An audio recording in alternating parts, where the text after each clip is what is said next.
Hello दोस्तों, स्वागत है आपका अपना यूट्यूब चैनल मोटिवेपी स्टडी पर। किसी भी कम्पिटिटिव एग्जाम की बेहतर तैयारी में सबसे ज़्यादा महत्वपूर्ण होता है सेट प्रैक्टिस करना। सेट प्रैक्टिस करने का मतलब होता है कि एग्जाम के सिलेबस और पैटर्न के आधार पर तैयारी को सटीक और स्ट्रॉन्ग बनाना, साथ में महत्वपूर्ण प्रश्नों को रिवीजन करना जो परीक्षा में बार बार पूछा जाता है।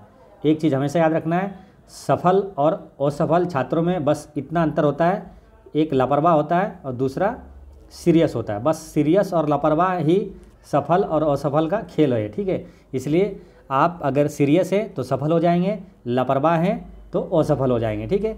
कई लोग सुने होंगे कि दोनों एक साथ पढ़ रहा है, कोई 5 साल से पढ़ रहा है तो उसकी नौकरी नहीं लगी, और कोई 3 साल से पढ़ रहा है उसकी नौकरी लग गई। तो फ़र्क ही बस इतना ही होता है, कोई लापरवाह है और कोई सीरियस है, ठीक है। तो हर दिन का सदुपयोग कीजिए, आप निश्चित रूप से सफल हो जाइएगा, ठीक है।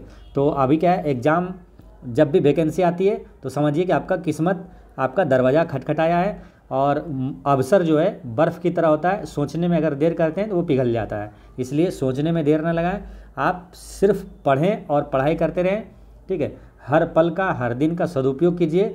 ऐसा नहीं कि एग्ज़ाम आएगा, एग्ज़ाम डेट आएगा तो हम तैयारी शुरू करेंगे तब सीरियस होंगे, ऐसी गलती ना करें, है ना। ऐसे गलती वाले लोग ही असफल होते हैं। इसलिए यूँ समझिए कि आपका एग्ज़ाम 10 दिन में होने वाला है, इस तरह से आपको तैयारी करना जब तक आपका मेरिट लिस्ट ना बन जाए, ठीक है। एग्ज़ाम डेट की चिंता ना करें, समझिए कि 10 दिन के बाद आपका एग्ज़ाम होने वाला है। इस तरह आपको तैयारी करना है जब तक आपका मेरिट लिस्ट में नाम ना आ जाए, ठीक है। इसलिए कोई लापरवाही नहीं, लापरवाही करेंगे तो असफल हो जाएंगे, फिर दूसरों को, किस्मत को या तो समय को आप कोसते रहेंगे। सफल होना है, हर दिन का सदुपयोग कीजिए। चलिए शुरू करते हैं। ये किरण पब्लिकेशन न्यू प्रैक्टिस सेट का सेट नंबर 10 है, ठीक है। इससे पहले सेट नंबर 9 तक समाप्त कर चुके हैं, और इसमें सेट नंबर 21 से 25 तक प्रीवियस ईयर क्वेश्चन दिया हुआ था, उसको भी हम लोग डिटेल में पूरे मतलब कि सभी प्रश्नों का, मैथ, रीजनिंग सभी का डिस्कशन किया हुआ है, प्ले लिस्ट में डाला हुआ है। जो लोग नहीं देखें वो प्ले लिस्ट में जाकर जरूर देख लीजिएगा। तो चलिए शुरू करते हैं। पहला क्वेश्चन है, भारत के संविधान का कौन सा अनुच्छेद उच्च न्यायालय को रीट जारी करने का अधिकार देता है? तो उच्च न्यायालय यानी हाई कोर्ट रीट जारी करता है किस अनुच्छेद के तहत? तो अनुच्छेद 226 के तहत हाई कोर्ट रीट जारी करता है, ठीक है। तो हाई कोर्ट रीट जारी करता है अनुच्छेद 226 के तहत। और सुप्रीम कोर्ट पूछे तो सुप्रीम कोर्ट रीट जारी करता है अनुच्छेद 32 के तहत, ठीक है। सुप्रीम कोर्ट रीट जारी करता है अनुच्छेद 32 के तहत, ठीक है। यहाँ से रीट से क्वेश्चन पूछा जाता है, इसलिए ध्यान रखना है। रीट पूछेगा कितने रीट जारी किया जाता है, तो 5 रीट जारी करता है, ठीक है। 5 रीट कौन कौन सा है वो?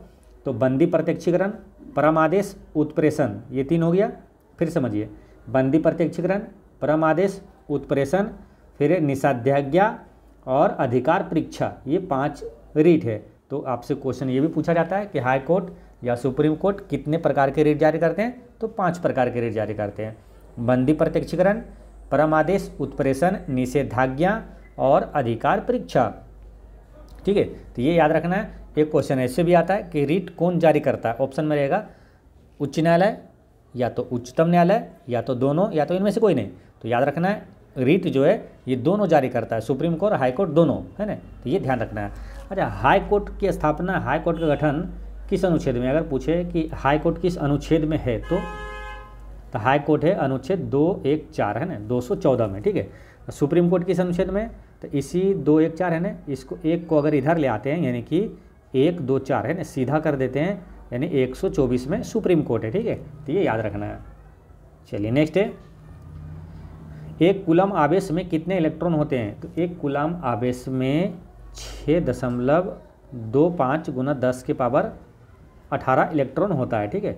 एक कूलम आवेश में कितने इलेक्ट्रॉन होते हैं? तो होता है 6.25 गुना 10 की पावर 18 इलेक्ट्रॉन होता है, ठीक है। तो यहाँ आंसर हो गया ऑप्शन नंबर 2।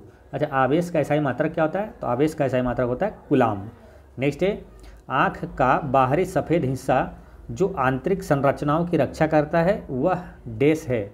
तो आँख का बाहरी सफ़ेद हिस्सा जो आंतरिक संरचनाओं की रक्षा करता है, तो वो क्या है? स्क्लेरा बोला जाता है उसको, ना, स्क्लेरा। वह क्या है? तो स्क्लेरा है, ठीक है। अच्छा, आँखों का रंगीन भाग जो होता है आँख की पुतली कहलाता है ना। आँख का रंगीन भाग जो होता है आँख की पुतली होता है, जिसे आइरिस कहा जाता है, ठीक है। और आइरिस से एक अति महत्वपूर्ण प्रश्न पूछा जाता है कि आँखों में प्रवेश करने वाली प्रकाश की मात्रा को नियंत्रित कौन करता है? तो आइरिस करता है, ठीक है। ये ध्यान रखना है।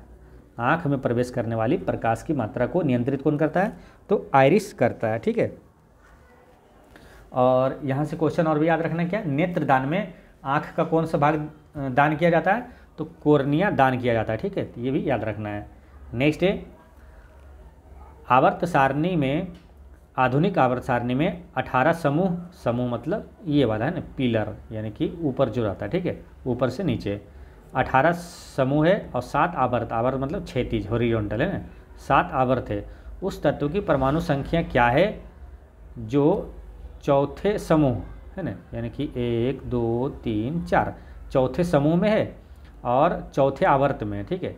यानी कि जैसे कि आवर्त में 1 2 3 4 चौथे आवर्त में और चौथे समूह में यहाँ पर जो है, ठीक है। तो वो कौन सा क्या पूछा, वो तत्व की परमाणु संख्या क्या है? तो वो तत्व देखिए चौथे समूह और चौथे आवर्त में आइएगा तो यहाँ मिलेगा आपको टाइटेनियम, ठीक है। टाइटेनियम, जो कि टाइटेनियम की परमाणु संख्या कितनी है? तो 22 है, ठीक है। इसका करेक्ट आंसर क्या हो जाएगा? ऑप्शन नंबर 3 है ना, टाइटेनियम की परमाणु संख्या 22 है, ठीक है। अच्छा, आवर्त सारणी का आविष्कार किसने किया था मालूम? आवर्त सारणी का आविष्कार दमित्री मेंडलीव ने किया था, दमित्री मेंडलीव। लेकिन पूछे कि आधुनिक आवर्त सारणी का आविष्कार किसने किया? तो हेनरी मोसले ने किया था ना, हेनरी मोसले, ठीक है। आधुनिक आवर्त सारणी का आविष्कार हेनरी मोसले ने किया था। नेक्स्ट है, उड़ीसा को अधिकतर देश के कारण प्राकृतिक आपदाओं का सामना करना पड़ता है। तो उड़ीसा को किसके कारण अधिक प्राकृतिक आपदाओं का सामना करना पड़ता है? तो चक्रवात के कारण, ठीक है। उड़ीसा को अधिकतर चक्रवात के कारण प्राकृतिक आपदाओं का सामना करना पड़ता है, ठीक है। ये याद रखना है। उड़ीसा काफ़ी महत्वपूर्ण है, उड़ीसा से कई क्वेश्चन पूछा जाता है एग्जाम में, ठीक है। जैसे कि भारत की सबसे बड़ी खारे पानी की झील कौन सा है? तो वो है चिल्का झील। कहाँ है? उड़ीसा में, ठीक है। सिमलीपाल राष्ट्रीय उद्यान कहाँ है? तो उड़ीसा में है। राउरकेला स्टील प्लांट कहाँ है? तो उड़ीसा में है। कोणार्क का सूर्य मंदिर कहाँ है? तो उड़ीसा में। पुरी का जगन्नाथ मंदिर पूछे, उड़ीसा में। लिंगराज मंदिर कहाँ है? उड़ीसा में। यानी तीनों प्रसिद्ध मंदिर है, पूछा जाता है। कोणार्क का सूर्य मंदिर, पुरी का जगन्नाथ मंदिर, लिंगराज मंदिर, ये सब उड़ीसा में है। एक क्वेश्चन आएगा, पारादीप बंदरगाह किस राज्य में है? तो उड़ीसा में। याद कैसे रखना है? देखिए, पारादीप कहाँ है? उड़ीसा में। पारादीप कहाँ है? उड़ीसा में। और आपको याद रहे हमेशा, तो कैसे याद रखना है? देखिए, पारादीप, दीप है ना, तो दीप क्या होता है? जब दीप जलेगी तो क्या होता है? दीप उड़ता है ना, ऐसे दीप उड़ता है, यानी कि दीप उड़ीसा उड़ता है ना, दीप उड़ता है, यानी कि पारादीप कहाँ है? उड़ीसा में। पारादीप बंदरगाह काफ़ी महत्वपूर्ण है, एग्जामों में कई बार पूछा गया, तो याद रखना है पारादीप बंदरगाह उड़ीसा में है ना। तो याद रहेगा आपको, दीप उड़ता है, यानी दीप पारादीप उड़ीसा में। जैसे कि कांडला बंदरगाह पूछे, तो कांडला बंदरगाह कहाँ है? गुजरात में। इसको याद कैसे रखना है? रात में कांड हो गया ना, रात में कांड हो गया, यानी कांडला बंदरगाह गुजरात में, ठीक है। इस तरह से आपको याद रखना है। और उड़ीसा की राजधानी कहाँ है? तो भुवनेश्वर है, ठीक है। तो ये भी याद रखना है। नेक्स्ट है, इनमें से कौन सी एक ग्रीन हाउस गैस या तो एक ऐसी गैस है जो ओजोन परत को क्षति पहुंचा सकती है? तो वो है CHCl2F, CHCl2F, यानी कि डी क्लोरो और डी फ्लोरोमीथेन, ठीक है। यह है ओजोन परत को क्षति पहुंचा सकती है, ठीक है। अच्छा, यहाँ से याद रखना है, इंपॉर्टेंट क्वेश्चन आएगा कि ग्रीन हाउस गैस से कौन कौन सा है, ठीक है। ग्रीन हाउस गैस कौन कौन सा है ये याद रखेंगे, क्योंकि इससे पूछा जाता है कि ऑप्शन दे देगा कि इनमें से कौन सा ग्रीन हाउस गैस नहीं है, ठीक है। तो ग्रीन हाउस गैस में आता है आपका कार्बन डाइऑक्साइड है ना, यानी कि CO2, मीथेन, ये सब ग्रीन हाउस गैस है, याद रखना है। और हंसाने वाली गैस यानी कि N2O, और जल वाष्प और CFC, ये सब क्या है? ग्रीन हाउस गैस है, ठीक है। और O3 भी है ना, ओजोन जो होता है, ये सब ग्रीन हाउस गैस है। अब एक प्रश्न यहाँ से याद रखना, और क्या कि अगर पूछेगा ग्रीन हाउस गैस में सबसे जिम्मेदार गैस कौन सा है, तो ग्रीन हाउस गैस के लिए सबसे जिम्मेदार गैस है कार्बन डाइऑक्साइड है ना, CO2, ठीक है। तो ये याद रखना है। नेक्स्ट है, अल गोर का ऑस्कर विजेता वृत्त चित्र कौन सा था? अल गोर का ऑस्कर विजेता वृत्त चित्र कौन सा था? तो वो था एन इनकॉम्बेनियंट ट्रूथ है ना, एन इनकॉम्बेनियंट ट्रूथ। ये अल गोर का ऑस्कर विजेता वृत्त चित्र था ये, ठीक है। अब करेंट अफेयर में आपको याद रखना है कि ऑस्कर अवार्ड जो विजेता है, ऑस्कर अवार्ड विजेता, जो कि 96वां ऑस्कर अवार्ड विजेता 2024 में। आपको 3-4 प्रश्न याद रखना है जो कि निश्चित रूप से एग्जाम में पूछा जाएगा, और पूछा जाएगा तो छूटना ना चाहिए, ये ध्यान रखना है, ठीक है। जैसे कि 96वां ऑस्कर अवार्ड 2024 का सर्वश्रेष्ठ फिल्म का पुरस्कार किसे मिला है? तो ओपेनहाइमर को मिला, ठीक है, याद रखना है, ओपेनहाइमर को मिला है, ठीक है। किसको मिला? ओपेनहाइमर को। 96वां ऑस्कर अवार्ड 2024 है, किसको मिला? ओपेनहाइमर को मिला, ठीक है, काफ़ी महत्वपूर्ण है। ओपेनहाइमर 96वां ऑस्कर अवार्ड 2024 किस फिल्म को मिला? सर्वश्रेष्ठ फिल्म का पुरस्कार मिला ओपेनहाइमर को मिला। सर्वश्रेष्ठ निर्देशक का पुरस्कार किसे मिला है ना? 96वां ऑस्कर अवार्ड 2024 में सर्वश्रेष्ठ निर्देशक यानी डायरेक्टर का पुरस्कार क्रिस्टोफर नोलन को मिला है ना, क्रिस्टोफर नोलन को, ठीक है। ओपेनहाइमर फिल्म के लिए ही मिला है। सर्वश्रेष्ठ हीरो और सर्वश्रेष्ठ हीरोइन का याद रखना है, यानी सर्वश्रेष्ठ अभिनेता का पुरस्कार ऑस्कर अवार्ड किसे मिला है? किलियन मर्फी को मिला, ठीक है।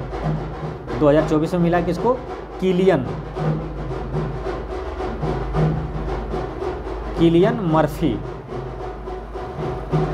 सर्वश्रेष्ठ अभिनेता, सर्वश्रेष्ठ अभिनेत्री का पूछे ऑस्कर अवार्ड किसे मिला 2024 में? तो एमा स्टोन को मिला है, एमा स्टोन को, ठीक है। एक बार फिर समझिए, देखिए, सर्वश्रेष्ठ फिल्म का ऑस्कर अवार्ड 2024 में ओपेनहाइमर को मिला है। सर्वश्रेष्ठ निर्देशक क्रिस्टोफर नोलन को मिला है। सर्वश्रेष्ठ अभिनेता किलियन मर्फी को मिला। सर्वश्रेष्ठ अभिनेत्री एमा स्टोन को मिला पुअर थिंग्स पुस्तक के लिए, पुअर थिंग्स फिल्म के लिए मिला। और अभिनेता में किलियन मर्फी को और निर्देशक में क्रिस्टोफर नोलन को, ये दोनों को ओपेनहाइमर फिल्म के लिए मिला था, ठीक है। अच्छा, भारत की सबसे ज़्यादा ऑस्कर जीतने वाली फिल्म कौन सा मालूम? भारत की सबसे ज़्यादा ऑस्कर जीतने वाली फिल्म है वो है स्लम डॉग मिलीनियर, है ना, स्लम डॉग मिलीनियर है। अच्छा, ऑस्कर अवार्ड जीतने वाले पहला भारतीय फिल्म कौन सा है? तो वो है गांधी, ठीक है। ऑस्कर अवार्ड जीतने वाला पहला भारतीय फिल्म है गांधी। नेक्स्ट क्वेश्चन है, क्वेश्चन नंबर है 8। थोड़ा सा बैकग्राउंड साउंड आता होगा पीछे, है ना, क्योंकि पड़ोस में शादी हो रहा है, तो इसके लिए क्षमा चाहते हैं, थोड़ा सा बैकग्राउंड साउंड में थोड़ा डिस्टर्ब हो सकती है। देखिए, निम्नलिखित में से कौन सा ग्रह सबसे गर्म है? तो सबसे गर्म ग्रह कौन सा है? तो वो है शुक्र ग्रह, ठीक है। शुक्र ग्रह से कई प्रश्न पूछा जाता है, जैसे कि सबसे गर्म ग्रह ये हो गया, ठीक है। अच्छा, सबसे ठंडा ग्रह पूछे तो कौन सा होगा? तो वो अरुण ग्रह है ना, यूरेनस, ठीक है। अच्छा, शुक्र से याद रखना क्या क्या? सबसे चमकीला तारा पूछे शुक्र हो गया, सांझ का तारा तो शुक्र हो गया, भोर का तारा। सबसे चमकीला ग्रह पूछे, है ना, ध्यान रखना, सबसे चमकीला ग्रह पूछे तो शुक्र ग्रह है ना, और सांझ का तारा, भोर का तारा शुक्र को कहा जाता है। पृथ्वी का जुड़वा ग्रह किसे कहा जाता है? तो शुक्र को कहा जाता है, ठीक है। तो ये याद रखना है। अच्छा, ग्रह से संबंधित यहाँ इंपॉर्टेंट आपको चीज़ें बताते हैं जो कि यहाँ से कई क्वेश्चन पूछा जाएगा, तो आसानी से बन जाएगा। जैसे ये है सूर्य, ठीक है, और सूर्य से दूरी के क्रम में आपको ग्रहों को याद रखना है 8, ठीक है। कौन कौन सा है? देखिए, बुध, शुक्र, पृथ्वी और मंगल, ठीक है, ये 4 ग्रह हो गया। फिर बृहस्पति, शनि, अरुण, वरुण, ये 8 ग्रह हो गए, ठीक है। अब यहाँ से देखिए, अगर पूछा जाए कि सूर्य से सबसे नज़दीक का ग्रह कौन सा, तो ये बुध हो गया, है ना, याद रखना है। ये 8 ग्रह को ऐसे 4 ये याद रखना है, बुध, शुक्र, पृथ्वी, मंगल, बृहस्पति, शनि, अरुण, वरुण। तो सबसे नज़दीक का ग्रह हो गया बुध, और सूर्य से सबसे दूर का ग्रह पूछे तो कौन सा हो गया? ये वरुण, है ना, सबसे लास्ट में क्या? वरुण है, ठीक है। और ये 4 ग्रह जो है, इसके बीच में यहाँ क्षुद्र ग्रह होता है, ठीक है, याद रखना है। यहाँ बीच में क्षुद्र ग्रह होता है, और क्षुद्र ग्रह के बाएं 4 ग्रह और दाहिने 4 ग्रह होता है, टोटल 8 ग्रह, ठीक है। और क्षुद्र ग्रह के जो बाएं साइड होता है उसे आंतरिक ग्रह कहा जाता है, और क्षुद्र ग्रह के दाहिने साइड जो होता है उसे बाह्य ग्रह कहा जाता है, ठीक है। और क्षुद्र ग्रह किसके बीच होता है? मंगल और बृहस्पति के बीच में क्षुद्र ग्रह है, ठीक है। ये सभी चीज़ें याद रखना है। चलिए नेक्स्ट है। अच्छा, सबसे ज़्यादा अभी ग्रह, सबसे ज़्यादा उपग्रह किस ग्रह के पास है मालूम? तो सबसे ज़्यादा है शनि के पास। सबसे ज़्यादा उपग्रह वाला ग्रह कौन सा है? तो शनि के पास 146 उपग्रह है अभी वर्तमान 2024 के अनुसार, ठीक है। और बृहस्पति है दूसरे नंबर पर, इसके पास कितना है? तो इनके पास है 95 उपग्रह, ठीक है। तो ये ध्यान रखना है। नेक्स्ट है, इनमें से कौन मुगल वंश का शासक मुगल वंश का नहीं है? तो इसमें देखिए हुमायूं है, अकबर है और कामरान मिर्जा भी है। ये शेर शाह सूरी जो है ये सूरी वंश का है, मुग़ल वंश का नहीं है, ठीक है। शेर शाह सूरी जो है ये सूरी वंश का है। देखिए आपको याद रखना क्या, मुग़ल वंश का संस्थापक कौन था मालूम? मुग़ल वंश की स्थापना बाबर ने किया था और बाबर का पुत्र था कौन? हुमायूं। हुमायूं का पुत्र था अकबर। अकबर का पुत्र था जहांगीर।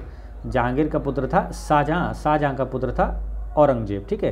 इसको याद रखना है, भाजशाह है ना, बाबर, हुमायूं, अकबर, जहांगीर, शाहजहां, औरंगजेब, ठीक है। तो संस्थापक था बाबर। सबसे अंतिम मुग़ल बादशाह पूछे तो वो था बहादुर शाह द्वितीय, ठीक है। और ये कामरान मिर्जा जो है ये बाबर का पुत्र था, है ना, ये बाबर का ही पुत्र था और हुमायूं का सतीला भाई था कामरान मिर्जा, ठीक। नेक्स्ट है, अहमदाबाद में साबरमती आश्रम किसने स्थापित किया था? तो इसको किसने किया था? गांधी जी ने किया था ना, मोहनदास गांधी ने किया था अहमदाबाद में साबरमती आश्रम की स्थापना। साबरमती आश्रम की स्थापना कब हुआ था? तो 25 मई 1915 को हुआ था, ठीक है। और गांधी जी दक्षिण अफ्रीका से वापस कब आए थे? 9 जनवरी 1915 को आए थे, 9 जनवरी 1915 को आए और साबरमती आश्रम की स्थापना 25 मई 1915 को किया था। और जो 9 जनवरी 1915 को गांधी जी वापस आए थे दक्षिण अफ्रीका से, तो यही डेट का है ना महत्व पे प्रवासी भारतीय दिवस मनाया जाता है ना। तो प्रवासी भारतीय दिवस कब मनाया जाता है? तो 9 जनवरी को मनाया जाता है। अच्छा, दांडी यात्रा कहाँ से शुरू हुआ मालूम? ये साबरमती आश्रम से ही शुरू हुआ था दांडी यात्रा का 12 मार्च 1930 को, ठीक है। ये ध्यान रखना है। नेक्स्ट है, निम्नलिखित में से किसने रासायनिक संयोजन के 2 महत्वपूर्ण नियमों की स्थापना करके रासायनिक विज्ञान की नींव रखी थी? तो रासायनिक विज्ञान की नींव रखी थी किसने? तो एंटोनी लेबोजियर ने, है ना। रसायन विज्ञान का पिता किसे कहा जाता है? तो एंटोनी लेबोजियर को कहा जाता है। भौतिक मात्रा ऊष्मा दक्षता की इकाई क्या है? भौतिक मात्रा ऊष्मा दक्षता की इकाई है जूल प्रति केल्विन, है ना। भौतिक मात्रा ऊष्मा दक्षता की इकाई है जूल प्रति केल्विन, ठीक है। और देखिए मूल इकाई से भी क्वेश्चन पूछा जाता है, तो आपको याद रखना है 7 मूल इकाई है, ठीक है। कितने मूल इकाई? 7 मूल इकाई, ठीक है। इस सभी का हमेशा याद रखना है आपको, मूल मात्रक है इसका इकाई। तो मूल राशि है आपका 7, तो इसका इकाई याद रखना है। जैसे मीटर का एसआई मात्रक क्या हो गया? लंबाई, मीटर का लंबाई। और द्रव्यमान का केजी, समय का सेकंड, विद्युत धारा का एम्पियर, है ना। विद्युत धारा का ऐसा मात्रक एम्पियर। और तापमान का केल्विन, पदार्थ की मात्रा का मोल और ज्योति तीव्रता का कैंडेला होता है, ठीक है। ये सभी का याद रखना आपको। नेक्स्ट है, किसी भी दोषी व्यक्ति को क्षमा, अनुदान या उसकी सजा का निलंबन या परिहार करने की शक्ति किसके पास है? तो इसको क्षमा करने की शक्ति है राष्ट्रपति के पास होता है, ठीक है। राष्ट्रपति को क्षमा, अनुदान या उसकी सजा, निलंबन या परिहार करने की शक्ति राष्ट्रपति को होता है, ठीक है। ये ध्यान देना। और राष्ट्रपति को क्या? मृत्यु दंड भी क्षमा करने की शक्ति है, ठीक है। ये ध्यान देना है। अच्छा, राष्ट्रपति जो क्षमादान की शक्ति किस अनुच्छेद में? तो अनुच्छेद 72 में। राज्यपाल को क्षमादान की शक्ति किस अनुच्छेद में? अनुच्छेद 61 में, 161 में। देखिए राष्ट्रपति जो है मृत्यु दंड को भी क्षमा कर सकता है, लेकिन राज्यपाल जो है ये मृत्यु दंड को क्षमा नहीं करता है। इसके अलावा जो चीज़ें हैं वो क्षमा कर सकता है, ठीक है। ये ध्यान रखना है। तो राष्ट्रपति को क्षमादान की शक्ति अनुच्छेद 72 और राज्यपाल को अनुच्छेद 161 में। अच्छा, राष्ट्रपति का पद किस अनुच्छेद में? तो राष्ट्रपति का पद अनुच्छेद 52 में। और राष्ट्रपति द्वारा जो राष्ट्रपति पर महाभियोग किस अनुच्छेद के तहत लगाया जाता है? अनुच्छेद 61 के तहत महाभियोग लगाया जाता है। अच्छा, राष्ट्रपति द्वारा जो महान्यायवादी की नियुक्ति होता है वो किस अनुच्छेद के तहत? अनुच्छेद 76 के तहत। और सीएजी की नियुक्ति करता है राष्ट्रपति, ये अनुच्छेद 148 में दिया हुआ है, ठीक है। ये सारी चीज़ें याद रखना है। नेक्स्ट है, समान नागरिक संहिता का भारतीय संविधान के किस अनुच्छेद में उल्लेख है? अब कई बार आपको बता दिए और कभी आप भूलेंगे भी नहीं ट्रिक से। समान नागरिक संहिता का अनुच्छेद पूछे तो समान अंक वाला ढूंढना है, ठीक है। समान अंक वाला ऑप्शन में देखना है, अगर भूल भी जाए तो आसानी से आंसर कर सकते हैं आप। समान नागरिक संहिता यानी कि समान अंक वाला, समान अंक वाला किस में है? देखिए यहाँ पर है 4 है ना, ऑप्शन नंबर 1, यानी अनुच्छेद 44 में समान नागरिक संहिता। और अनुच्छेद ये 44 से समान नागरिक संहिता। 44 से एक प्रश्न और याद रखना है कि भारत का जो सबसे लंबा राष्ट्रीय राजमार्ग कौन सा है? NH-44 ही है। नेक्स्ट है, द नेम शेख पुस्तक के लेखक कौन है?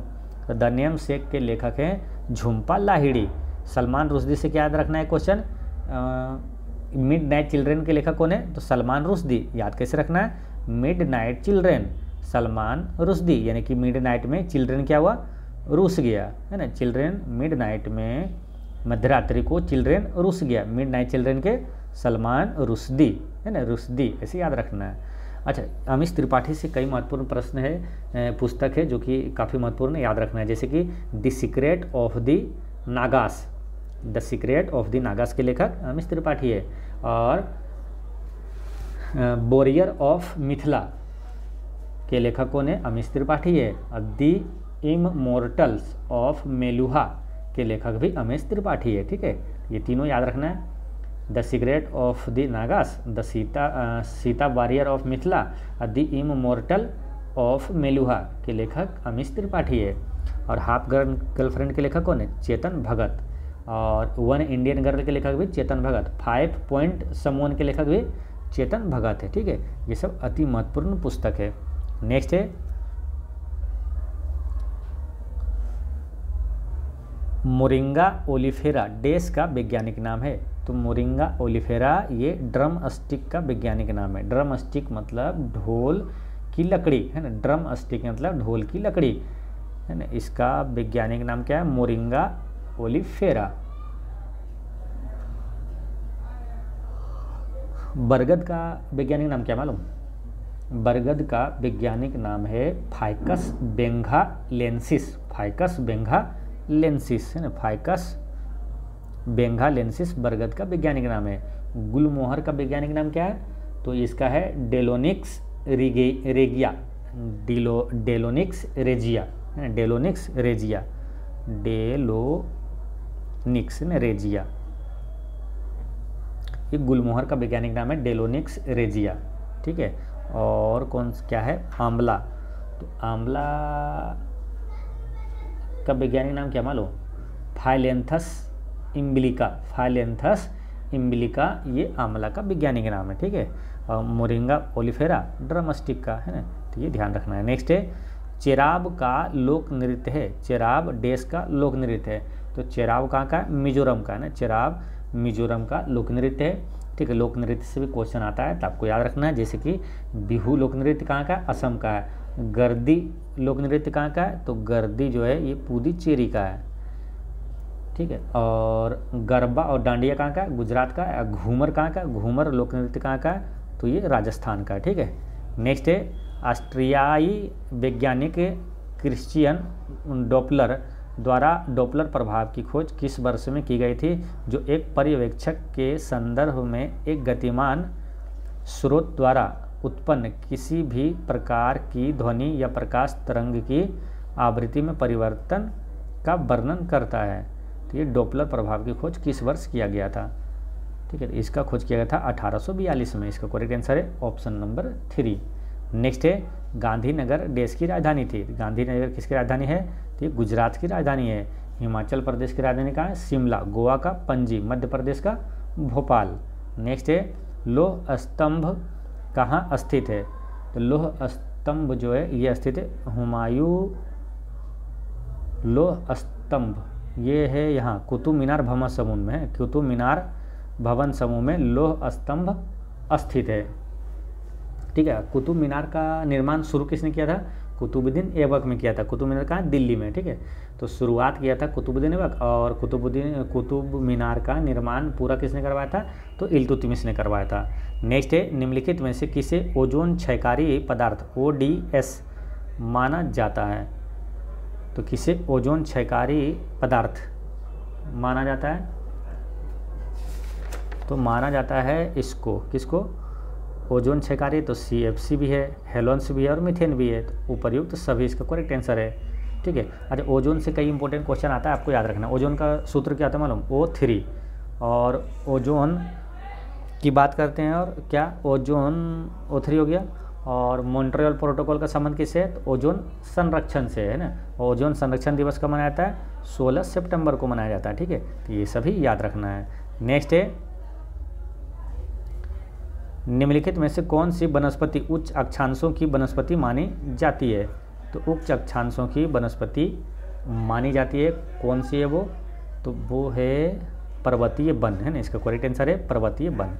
नेक्स्ट है प्रायद्वीपीय पठार की निम्नलिखित में से कौन सी नदियाँ पूर्व की ओर बहती है? तो कावेरी, है ना, इसका करेक्ट आंसर है ऑप्शन नंबर 3। प्रायद्वीपीय भारत की निम्नलिखित में से कौन सी नदियाँ पूर्व की ओर बहती है? तो वो है कावेरी, ठीक है। अच्छा, प्रायद्वीपीय भारत की सबसे लंबी नदी कौन सा मालूम? तो वो है गोदावरी। प्रायद्वीपीय भारत की सबसे लंबी नदी है गोदावरी, ठीक है। गोदावरी जिसके कि वृद्ध गंगा भी कहा जाता है, दक्षिण गंगा भी कहा जाता है गोदावरी को, और दक्षिण की गंगा कावेरी को कहा जाता है। अच्छा, नर्मदा और ताप्ती के बीच कौन सा पर्वत है मालूम? तो वह है सतपुरा पर्वत, ठीक है, इसे याद रखना, नाश्ता, यानी कि नर्मदा, सतपुरा और ताप्ती। नेक्स्ट है भारतीय संविधान का कौन सा अनुच्छेद यह बताता है कि भारतीय नागरिक को किसी भी रेस्तरां, सड़क या सार्वजनिक स्थान का उपयोग करने का अधिकार है? तो ये बताता है कहाँ? अनुच्छेद 15 का 2 में, ठीक है। अनुच्छेद 15 का 1 और 2 राज्य को किसी भी धर्म, नस्ल, जाति और लिंग, जन्म स्थान के आधार पर विभेद नहीं किया जाएगा, ठीक है। तो ये इसमें दिया हुआ है अनुच्छेद 15 का 1 और 2 में। अनुच्छेद 17 में क्या अस्पृश्यता का अंत है? अनुच्छेद 17 में है। और विधि के समक्ष समानता अनुच्छेद 14 में है। अनुच्छेद 16 में क्या? अवसर की समानता। नेक्स्ट है निम्नलिखित में से किस ग्रह के सर्वाधिक प्राकृतिक उपग्रह है?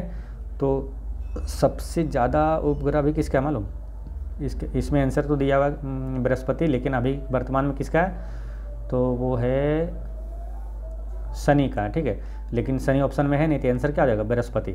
सर्वाधिक उपग्रह जो है वो शनि के पास है। कितना है ये याद रखना है, 146 हो गया है।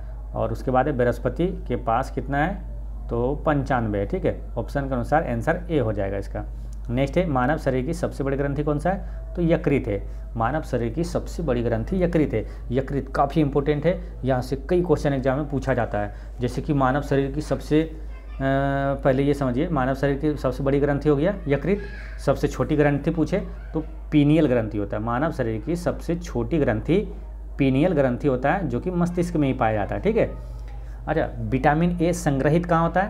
तो ये होता है यकृत में, है ना। यकृत को ही लीवर कहा जाता है और जिगर भी कहा जाता है। तो विटामिन ए संग्रहित पूछेगा कहाँ होता है? तो यकृत में। कार्बोहाइड्रेट जो ग्लाइकोजन के रूप में कहाँ संग्रहित होता है? तो यकृत में ही होता है। पित्त का स्त्राव कहाँ से होता है? तो यकृत से होता है। ध्यान रखना है, पित्त का स्त्राव यकृत से होता है। पित्त जमा पूछे कहाँ होता है? पित्ताशय में होता है ना। पित्त जमा होता है पित्ताशय में, लेकिन स्त्राव पित्ताशय से नहीं होता, ये ध्यान रखना है ना। पित्त का स्त्राव कहाँ से होता है? ऑप्शन में पित्ताशय देगा आपको कन्फ्यूजन करने के लिए। लेकिन पित्त का स्त्राव कहाँ से होता है? पित्त निकलती है कहाँ से? यकृत से। जमा होता है पित्ताशय में, ये ध्यान रखना है। अच्छा, मानव शरीर में सबसे ज़्यादा पुनर्जनन क्षमता कहाँ होती है? तो यकृत में होता है। अच्छा, जोंडिस जो रोग होता है वो किस अंग को प्रभावित करता है? तो लीवर को। पीलिया बोलिए या तो जोंडिस, ये लीवर से संबंधित है।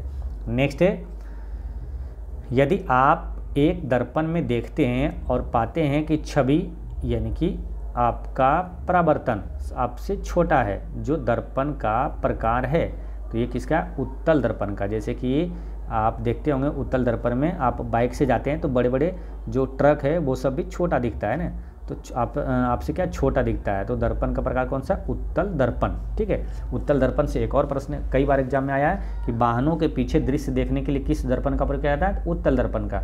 और गाड़ी के हेडलाइट में अवतल दर्पण का प्रयोग किया जाता है। नेक्स्ट है, हुनरू जलप्रपात निम्नलिखित में से किस पठार में बहती है? तो हुनरू जलप्रपात ये छोटा नागपुर का पठार में बहती है ना। हुनरू जलप्रपात छोटा नागपुर के पठार में बहती है। छोटा नागपुर का पठार कहाँ है? तो झारखंड में है। मुंडा जनजाति मुख्य रूप से कहाँ पाई जाती है? तो ये है छोटा नागपुर का पठार, है ना। छोटा नागपुर का पठार का प्रमुख जनजाति कौन सा है? तो मुंडा है। दुनिया का सबसे ऊंचा पठार कौन सा है? तो वो तिब्बत का पठार है। दुनिया का सबसे ऊंचा पठार, है ना। इसे क्या रूफ ऑफ द वर्ल्ड भी कहा जाता है। नेक्स्ट है, महोगनी और शीशम के वृक्ष भारत में पाए जाने वाले मुख्य वृक्ष है। ये सामान्यतः देश में पाए जाते हैं। महोगनी और शीशम के वृक्ष भारत में पाए जाने वाले मुख्य वृक्ष है, और ये सामान्यतः कहाँ पाया जाता है? तो ये पाया जाता है आपको उष्णकटिबंधीय सदाबहार वन में पाया जाता है ना। उष्णकटिबंधीय सदाबहार वन में पाया जाता है। नेक्स्ट है, वन्य जीव सप्ताह प्रत्येक वर्ष देश के प्रथम सप्ताह में मनाया जाता है। तो ये कब मनाया जाएगा? तो अक्टूबर के प्रथम सप्ताह में मनाया जाता है वन्य जीव सप्ताह, है ना। तो ये ध्यान रखना है। अच्छा, वन्य जीव संरक्षण अधिनियम ये कब पारित हुआ? ये भी काफ़ी इम्पोर्टेंट है, ये पूछा जाता है। वन्य जीव संरक्षण अधिनियम कब पारित हुआ था? तो 1972 में। अब जैसे 1972 आया, यहाँ से 3 गो अधिनियम जो एक्ट काफ़ी महत्वपूर्ण है, जो कि निश्चित रूप से एग्जाम में आएगा। तो ये है कौन कौन सा है? तो एक है प्रोजेक्ट टाइगर, है ना। प्रोजेक्ट टाइगर की शुरुआत कब हुआ? ये 1973 में हुआ था, ठीक है। अच्छा, जल संरक्षण जैसे जल प्रदूषण निवारण एवं नियंत्रण अधिनियम कब पारित हुआ? तो जल प्रदूषण निवारण एवं नियंत्रण अधिनियम ये कब पारित हुआ था? 1974 में, ठीक है। कब पारित हुआ? 1974 में। यानी 3 गो है लगातार, 1972, 73, 74, है ना। वन्यजीव 72, वन्यजीव 72, प्रोजेक्ट टाइगर 73, जल वाला 74 है। जल वाला 74 इसको भी रिलेट कर सकते हैं, जैसे कि जल का अधिकतम घनत्व कितना डिग्री सेल्सियस पर होता है? तो 4 डिग्री सेल्सियस पर होता है, ठीक है। तो ये 4 वाला देखिए ना, 1974, ये 4 वाला हो जाएगा। जल संरक्षण अधिनियम 1974 वाला, ठीक है। नेक्स्ट है, निम्नलिखित में से किस कोशिका निकाय का अपना अनुवांशिक पदार्थ होता है? तो ये किसका अपना अनुवांशिक पदार्थ होता है? तो ये माइटोकॉन्ड्रिया को, ठीक है। कोशिका का पावर हाउस किसे कहा जाता है? माइटोकॉन्ड्रिया को कहा जाता है, यानी कोशिका का ऊर्जा गृह। और ये प्रोटीन का फैक्ट्री किसे कहा जाता है? राइबोसोम को कहा जाता है।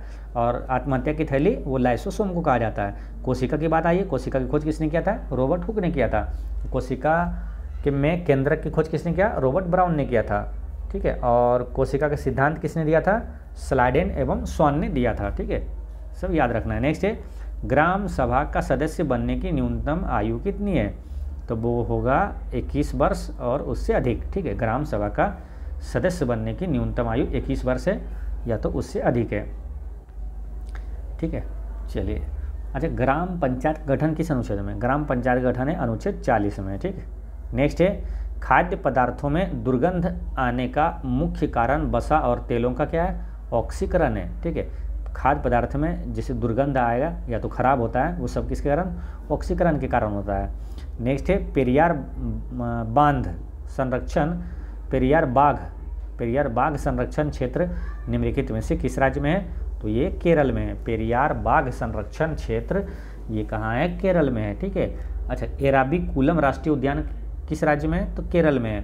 सर्वाधिक साक्षर राज्य कौन सा है? केरल है। सर्वाधिक लिंगानुपात वाला राज्य कौन सा है? तो केरल में। शांति घाटी कहाँ है, यानी साइलेंट वैली कहाँ है? केरल में है, ठीक है। और मोहिनी अट्टम और वो कौन सा है? कथकली, ये दोनों किस राज्य का शास्त्रीय नृत्य है? तो केरल का है। केरल में ही सबसे ज़्यादा थोरियम का उत्पादन केरल में होता है, रबर का सबसे ज़्यादा उत्पादन केरल में होता है, ठीक है। तो ये सभी चीज़ें याद रखना है। नेक्स्ट है, जल सेना में दिया जाने वाला ऊंचा पद क्या है? तो जल सेना में दिया जाने वाला ऊंचा पद है एडमिरल, ठीक है। एडमिरल ये याद रखना है। अच्छा, करेंट अफेयर में आपको याद रखना है क्या? वायुसेना अध्यक्ष भी वर्तमान में कौन है? तो अमरप्रीत सिंह है। नौसेना अध्यक्ष भी कौन है? तो दिनेश कुमार त्रिपाठी है। अब थल सेना अध्यक्ष अभी कौन है? तो उपेंद्र द्विवेदी है, ठीक है। एक बार फिर समझिए, वर्तमान में भी अभी क्या दिसंबर चल रहा है ना, 2024 में वायुसेना अध्यक्ष कौन है? अमरप्रीत सिंह। नौसेना अध्यक्ष दिनेश कुमार त्रिपाठी। थल सेना अध्यक्ष कौन है?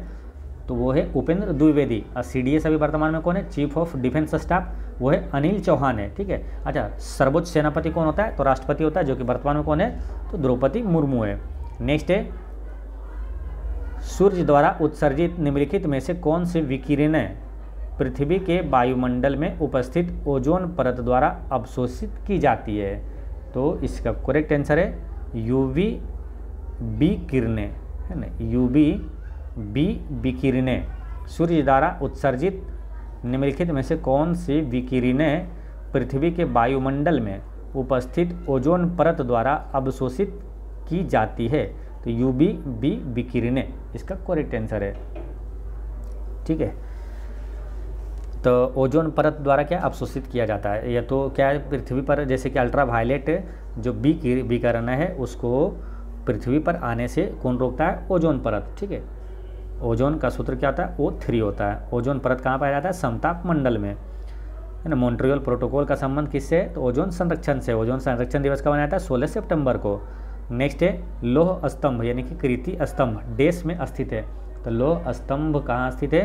तो ये मेहरौली में है। मेहरौली कहाँ है? दिल्ली में है। नेक्स्ट है क्वेश्चन नंबर है 38। निम्नलिखित में से कौन बढ़ते भ्रूण के लिए पोषक उत्तक का कार्य करता है? तो बढ़ते भ्रूण के लिए पोषक उत्तक का कार्य कौन करता है? तो ये करता है एंडोस्पर्म करता है। ठीक है, एंडोस्पर्म। ठीक है। अच्छा, उत्तक का अध्ययन क्या कहलाता है मालूम? उत्तक का अध्ययन कहलाता है हिस्टोलॉजी। ठीक है, हिस्टोलॉजी ये उत्तक का अध्ययन कहलाता है। अच्छा, क्षुद्र ग्रह जिन्हें लघु ग्रह भी कहते हैं देश की कक्षाओं के बीच पाया जाता है। तो क्षुद्र ग्रह आपको बताए थे कि जो सूर्य है, सूर्य से क्या है दूरी के क्रम में 8 ग्रह बताए थे, बुध, शुक्र, पृथ्वी, मंगल, ये 4 ग्रह हो गया, ये आंतरिक ग्रह हो गया। और यहाँ बीच में क्षुद्र ग्रह पाया जाता है। फिर क्षुद्र ग्रह के दाहिने साइड 4 ग्रह होता है, बृहस्पति, शनि, अरुण, वरुण। ठीक है, तो इसको आंतरिक क्षुद्र ग्रह के आंतरिक ग्रह को बाएं साइड को आंतरिक ग्रह कहा जाता है, दाहिने वाले को बाह्य ग्रह कहा जाता है। तो यहाँ क्षुद्र ग्रह किसके बीच है? मंगल और बृहस्पति के बीच है। ठीक है, तो ये मंगल और बृहस्पति ऑप्शन में कहाँ है?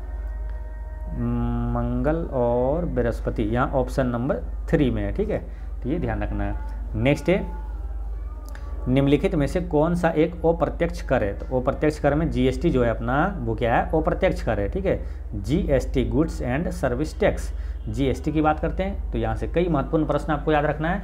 जीएसटी की शुरुआत सबसे पहले कहाँ हुआ? फ्रांस में हुआ। भारत में कब हुआ था? 1 जुलाई 2017 को हुआ था। काफ़ी महत्वपूर्ण, एक एक प्रश्न आपको बताऊँगा, काफ़ी महत्वपूर्ण रहेगा। ठीक है, सबको याद रखना है। जीएसटी की सर्वप्रथम शुरुआत फ्रांस में हुआ, भारत में 1 जुलाई 2017 को हुआ था। ठीक है। अच्छा, जीएसटी की स्लैब कौन कौन सी है? डायरेक्ट क्वेश्चन आएगा कि इनमें से कौन सा जीएसटी की स्लैब नहीं है। तो याद रखना है 5, 12, 18, 28 ये जीएसटी की स्लैब है। ठीक है, 5, 12, 18, 28 है। अच्छा, जीएसटी किस संविधान संशोधन के तहत पारित हुआ? तो ये अधिनियम पारित हुआ था 101वां संविधान संशोधन के तहत। ठीक है, और जीएसटी किस अनुच्छेद में अगर पूछे तो जीएसटी अनुच्छेद है वो 279 का ए, है ना। जीएसटी किस अनुच्छेद में है? तो जीएसटी है अनुच्छेद 279 का ए में है। जीएसटी परिषद का अध्यक्ष कौन होता है? तो होता है वित्त मंत्री, है ना, केंद्रीय वित्त मंत्री, जैसे कि अभी वर्तमान में कौन है? निर्मला सीतारमण, वो जीएसटी परिषद के अध्यक्ष है। ठीक है, तो ये सारी चीज़ें आपको याद रखना है। ठीक है, तो दोस्तों इस तरह से आपका सेट नंबर 10 का जीके जीएस का पूरा प्रश्न होता है समाप्त। पिछले वीडियो में मैंने आपसे क्वेश्चन पूछा था कि पृथ्वी की निगरानी हेतु नासा और इसरो का संयुक्त मिशन कौन सा है? तो वो है निसार। काफ़ी महत्वपूर्ण है, याद रखना है ना। नासा और इसरो का जो संयुक्त मिशन है, नाम से भी याद रखना है, निसार यानी कि नासा और इसरो। ठीक है, नासा और इसरो का संयुक्त मिशन है। और आज का क्वेश्चन है कि सर्वाधिक वन क्षेत्र वाला राज्य कौन सा है? ठीक है, इसका आंसर आप कमेंट में दीजिएगा और कोई भी डाउट हो तो कमेंट में पूछिएगा। और एक चीज़ हमेशा याद रखना है कि आपकी मुस्कान एक अनमोल खजाना है, इसे छोटी छोटी बातों में खोने ना दें। पढ़ते रहें, मुस्कुराते रहें। जय हिंद दोस्तों।